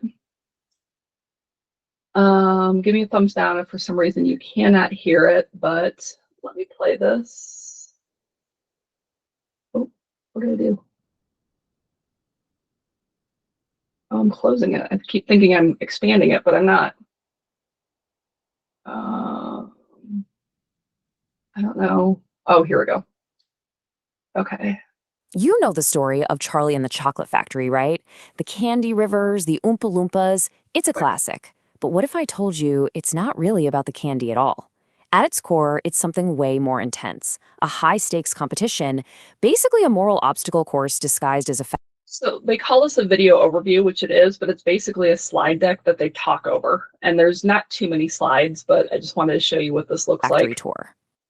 So it all kicks off with this massive global hunt. Willy Wonka announces that just 5 golden tickets have been hidden in chocolate bars somewhere in the world, offering 5 kids the chance of a lifetime. And yeah, 5 children did find them. So, you know, that's pretty cool. It's, you know, got out of there. It's another visual, something, again, if you create these visual things and then you share it with your students, a really neat thing for them to interact with. And you can get really specific about whatever topic you want it to be. So for our kids that are, you know, visual auditory learners, that could be a really great tool. My favorite thing about all of this is the audio subplan, the audio overview. And I love the idea of making an audio overview into a subplan. So this is my prompt where I said, create an audio overview for chapter 5 of the book. So it's gonna be able to find chapter 5 because I put the whole book in. This is geared toward the students of Stillwater School District because their teacher, Mrs. Hanrahan, is out today and they have a sub. Discuss literary elements appropriate for 3rd graders and ask probing, open-ended discussion questions throughout. So if I know I'm gonna have a sub, I can download this, send it to the sub, or share the Notebook LM, whatever I want to do with the sub, and watch this, you guys. So it's an audio overview. So mission. Think of it as a deep hold on. dive right into your current source of mission. hold on. Think of it as Why a is it deep doing that? dive right into your current source material. Shoot. Chapter 5 of Roald Dahl's mission. Think of Okay, it as a so- deep dive right into your current source material. Chapter 5 of Roald Dahl's amazing book, Charlie and the Chocolate Factory. Yeah, exactly. And our mission, if you choose to accept it, is to be like literary detectives. We're going to use those awesome skills you practice every day in science and math. Yeah. You know, analyzing evidence, looking at cause and effect, finding patterns. We're applying all that detective work to to Willy Wonka's world. That's it. Forget looking at data. This Welcome, is what I everyone. was We looking know for. Miss. Hold on. Sorry, I meant to go to the very beginning and I couldn't. I was on the wrong part. This is what I wanted to show you real quick. Hold on. This is the beginning. Welcome, everyone. We know Mrs. Hanrahan is out today, so we're jumping in for a special kind of mission. Think of it as a deep dive right into your current source material. Chapter 5 of Roald Dahl's amazing book, Charlie and the Chocolate Factory. Okay, so then there's also this feature in here where you can make it interactive, kind of what I was trying to show you on the talking tours back on Google Arts and Culture, but I can stop them and ask a question. So they're in the middle of this, AI generated podcast, but I can stop it and ask a question or clarify something. I'm going to show you how that works. Yeah, exactly. And our mission.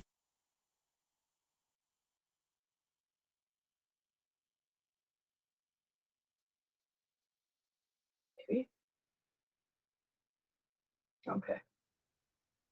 Welcome, everyone. We know Mrs. Hanrahan is out today. Oh, wait. Someone wants to join. Hey, go for it. What's the main topic of chapter 5? That is a great question. Absolutely. What a perfect way to start. Okay, let's unpack this right now. The main topic of Chapter 5 is the announcement of the very first golden ticket winner. It's that huge critical moment. And if we connect this to... I mean, how cool is that? Does anybody have a question they want me to ask it? Like, I just came up with that on my own. It's like they will interact with you. So it's just, it's mind-blowing. So, and these podcasts are so engaging. It's this man and this woman, and they talk back and forth, and they just have a tone and a style that is just really enjoyable to listen to. And I've put in a lot of things in here for personal, like my company, they were changing insurance plans. So I put in all of the information about our upcoming change in insurance and dropped in all the information of my husband's potential insurance from his company so I could compare them and see what would be the better choice for our family. And I made an audio overview, and I got into with customizing it, saying, basically saying that, like, I'm comparing these two insurance providers. We are a family of 5. We have 3 children. Basically, which one would be the better one to go with? And then listened to the audio overview and they went into like the pros and the cons and like really laid it out in just a really engaging way. So it's cool for a lot of school stuff, but it's also really cool for personal things as well. So that's the audio overview. And then it makes mind maps as well. So Charlie and the Chocolate Factory kind of broke it up to these different things.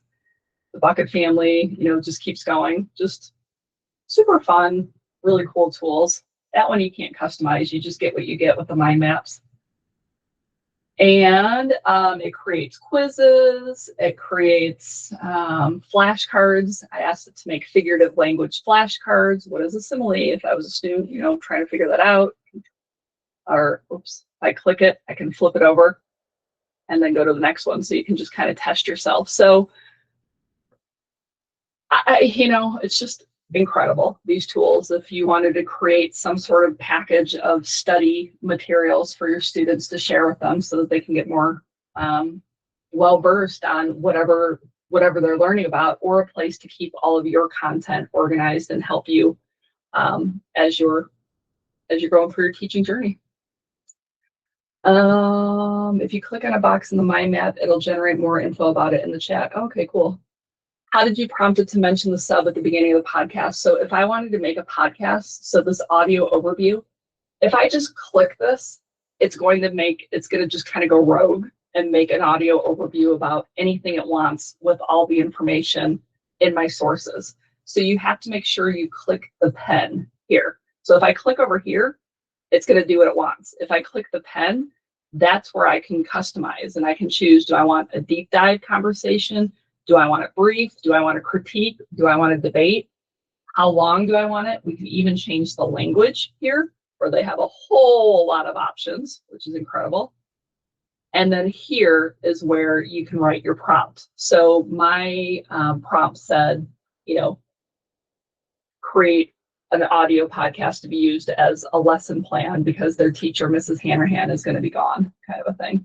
Yeah, so cool for Yale. learners. So right here is you can even put a kid's name in there, be like, remind Billy to pay attention, whatever you want to. So right here in the customize. So any of these that have this pen, you can customize it however you want. But any of them will just generate whatever it decides to if you don't click the pen. And I've made that mistake before where I'm like, oh shoot, it just kind of does whatever. But like the quiz, if you customize it, you can ask it to do a combination of fill in the blank, multiple choice, open-ended. You can ask it, to include 100 questions or 3 questions. Most of these have customization features that you can play around with. Okay. I am going to, all right, you guys, we're getting close to time. So I'm going to go into the classroom one real quick, but before I do that, I'm going to share this exits survey with you. If you're having to leave, I want to make sure that you get this so that you can get your gift card, because you've been so patient staying with me so long. So if you have to leave, I want to make sure that you get that filled out. But I will be here for a few more minutes, and I'm going to go into this into classroom as well, which basically it just shows some of the tools in here and how you can share gems and Notebook LM for classroom. So this will take, and if you have a hard time, if this link won't work for this exit survey for whatever reason, please let me know. What did Victoria say? We also have coaches, high school, putting in scouting reports for opponents in Notebook LM and then turning it into 5-minute podcasts for players on the bus. I love that. That's so cool. And even I've heard of coaches using it, putting in, plays and strategies and all of that, and using it to come up with like game plans. They'll put in, information about the players, like maybe somebody got hurt or somebody, they'll even put in like the stats from previous games, like when they maybe played that opponent in the past, and just, working with all of that information, generate game plans for moving forward with the game, like who should be pitching, who should be point guard, what plays should we run. It's, I don't know all the nuances of it, but if you're coaching, the gears in your head are probably turning. Okay, so it works perfect. So yeah, if you need to get out of here before the top of the hour, I totally understand, but I will really quickly go through Gemini in Classroom. This is just an overview of what it is. I think a lot of us are familiar with what Gemini in Classroom. I need to bring up this one here. Hold on, I'm not sharing anymore, am I, you guys? Because I did the tab one. Shoot, I always do that. I had the same thing on there and nobody told me. It's hanging me out to dry. All right, let's see. Here we go. All right, so Gemini in Classroom has a couple of really cool features. When you go to Google Classroom, if this is what you use for your LMS, over here on the side is a little, discrete bar that says Gemini. If you click that, it has all of these really incredible tools that you can use. They're always adding to these as well. The ones with icons have an actual little template that you fill out. So if it has a colorful little icon, it has a template that you're going to fill out. If it has this little Gemini sparkle, it's going to take you to Gemini, and it has it's basically like a gem. It already has a pre-filled prompt in there that's going to lead you through getting what you want to get out of it. Okay, so like if you were going to brainstorm real world examples, it's basically going to say, all right, what ages are you dealing with? What's your topic? What's your subject? What do you want your outcome to be? So these are just really helpful tools, and it's broken down up here too by topic, helpful tools just to help you with whatever you're doing. So let me show you this. So build a choice board. I'm going to do 5th grade, and I'm going to say Charlie and the Chocolate Factory. And then I'm going to say ELA. And the nice thing about this is that you can upload resources from your drive too if you wanted to. So I'm going to generate learning objectives, build a choice board. So they're like, okay, is this what you want? Do you want the students to be able to describe the motivations and internal traits? they just kind of auto-filled this. Chances are I would go in here and tweak whatever specific standards I was trying to meet with this choice board. But for the sake of time, I'm going to say, sure, that looks great. And I am going to generate my choice board. And right here, they have these 6 different choices that relate back to Charlie and the Chocolate Factory. I can export this to Docs and edit it if I want to. If it's not perfect, which it probably won't be, I can go in and edit it, but it's going to give me some really good ideas. Or if I'm like, you know what, this is great, I can just add it directly to my Google Classroom. Okay. So those are just some really nice tools in there. So play around with these. This is kind of like Google's answer to, Magic School, Khan Academy, those things, Kamigo, I guess it is. But let me show you really quickly in here, if you're in one of your classrooms and you want to create an assignment, from here, I'm going to say Notebook LM, from here is where you can share a specific Notebook LM or a gem, okay? So you could create a new Notebook LM in here, but I don't know why you would want to do that. That would be a lot of work right within Classroom, but you would want to select an existing. So I would select from my notebooks. This is a different account, so I only have this Ancient Civilizations one in here now. And I'm going to attach the notebook, and just like that, I can share this notebook with my students, and they can interact with it. They cannot add any sources. I'm still on the teacher view, so I could add more sources, but they won't be able to add sources. They won't be able to generate new audio or video overviews, but they can interact with the ones that you've already created. And they can interact down here in the chat bar, okay? So you can share Notebook LMs or gems right through the assignment feature in Google Classroom. Just want to make sure you realize that. So, okay. I know that was a lot of information, but honestly, you guys, if you have any questions, if you need any clarification about anything, please email me. I'm happy to answer questions. I have not forgot. I'm going to go back in and put all my GEMS prompts back on that link. So check that back later. And I really appreciate you being here. And I hope you learned something and can use something. So I'll hang around for a little while if anybody has any questions. Otherwise, have a great rest of your day. One note from me before everybody dives out of here. I did put the link to the exit survey in the chat. Again, that is how you're going to qualify for the DoorDash gift card. So make sure you take that on your way out. Thanks, Kate. Thank you, Anna. You rocked it. That was a lot of listening to Anna. I'll tell you that. That was like almost 3 whole hours of you talking straight. You're going to need I'm like sorry. some herbal tea after that. I do. Yeah. Yeah. No, I love it though. These are just such cool tools, and it just really makes me excited for teachers to be able to use these and be aware of them. I mean, half the battle is you don't know what you don't know until you know what you didn't know, right? Yeah. So it's, becoming aware that they even exist, and okay, well, how can I actually use this? And is it hard? Is it going to take up even more of my time? So Yeah. Yeah. I'm looking at a question in the chat about the gift card. I put in the email that I registered from, but wasn't able to log in from that one. So use personal Gmail. Megan, I'll just keep an eye out for yours in particular. Just so that I make a mental note that yours is the one Gmail that we'll let through. I wish I could Okay, great. I'll keep an eye out for that. Megan Kennedy, I'm going to make a note for myself. Thanks. Okay, let's see here. Yeah, you guys have a great holiday too. I know that this is such a tough time of year to be in the classroom. Everybody is just ready for that break. And you're trying to like jam pack all this information in people's heads this time of year. Yeah, all I'm thinking about is like cookies. Right.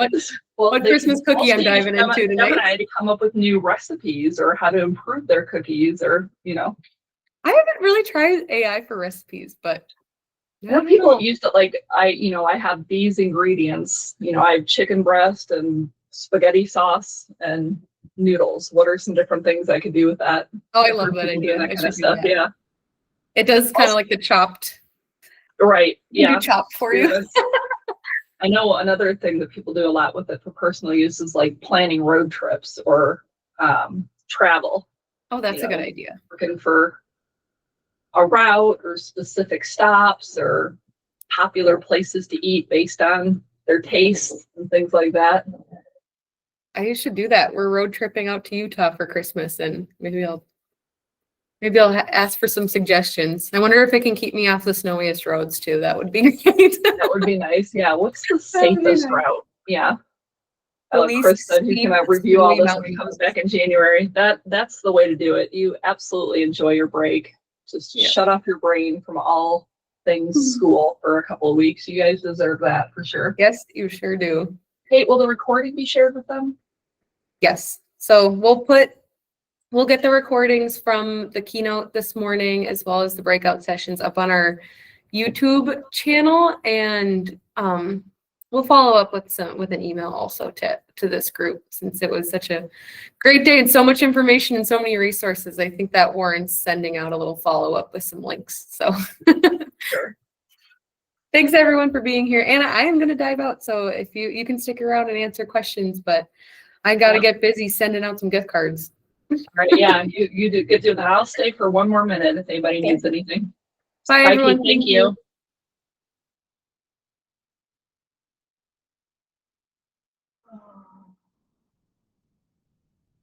Everybody just hanging out. Are these the people? Are you guys actually there, or did you just kind of run it and sit it out for a while?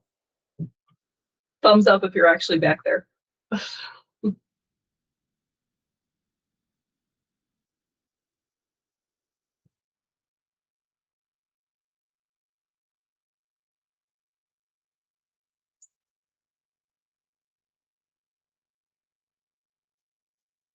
All right, I'm gonna head out. Thanks everybody for being here. Have a great holiday season, and I hope you ended all refreshed and ready for the second semester.